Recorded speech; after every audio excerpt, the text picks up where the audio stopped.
everyone, myself Ami Mehta, and here we discuss second decision making statement, which is if else statement. Okay, so if supports statements only for true part. So as we discussed in previous video lectures that if supports only the true part, but if else supports statements for true part and also false part. The general format is given below. So first, if then test expression. Okay. If this test expression is true, then it is go to in this true block statements.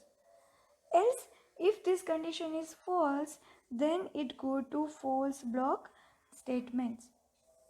And after that, it's directly go to statement X.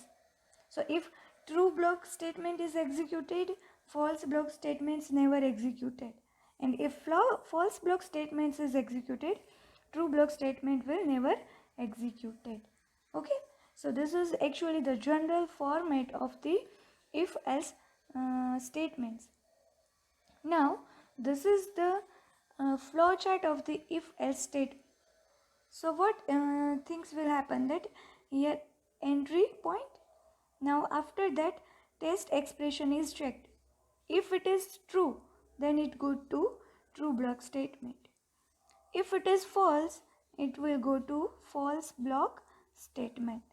And at the end, finally, whether it is go to true block statement or it will go to false block statement, at the end of the part, it will go to statement X. Okay, so this is the flow chart of if else statement. What is the basic difference between simple if statement and if else statement is that in simple if statement no false part is there, but in if else statement there is also a false part or false block statement. Okay, now let us discuss how the same example we can do with if else statement. Okay, now we see the program or example for the if else statement.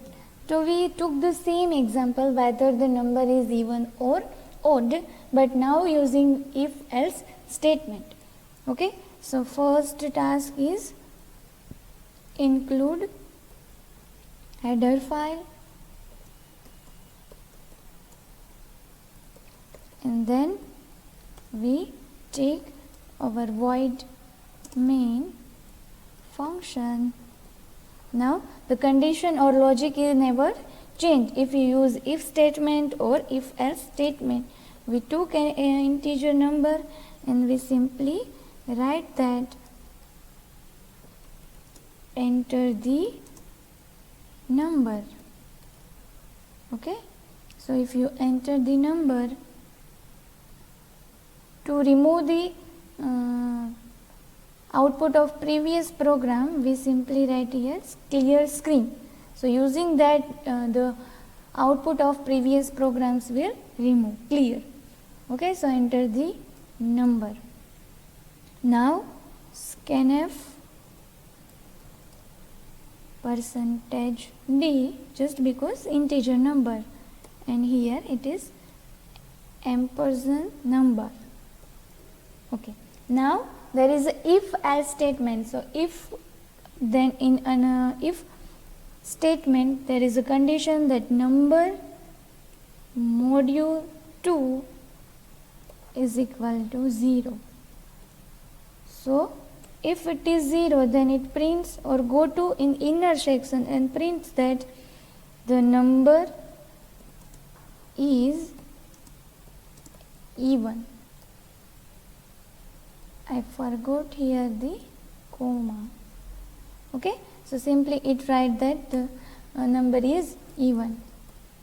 And else, so here we use if else. If this condition is false, then it go to in else part.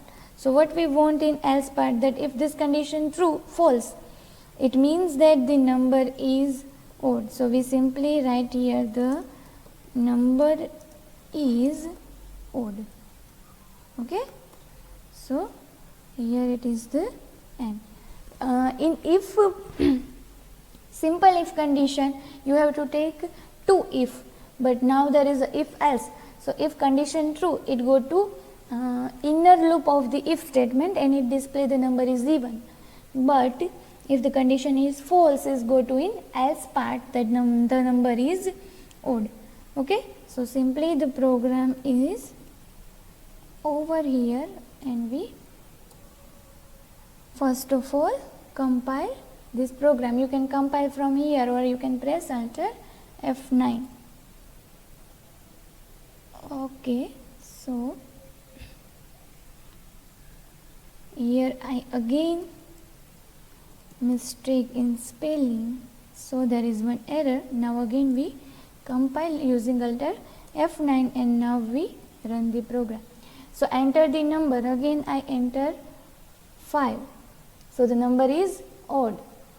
Now I again the run program and now we enter 4, the number is even. So the output is same, input is same, the same ways discussed in if part, that if using simple if statement, but you can do same thing with if else statement. So this is the small example how you can use if else statement. Thank you.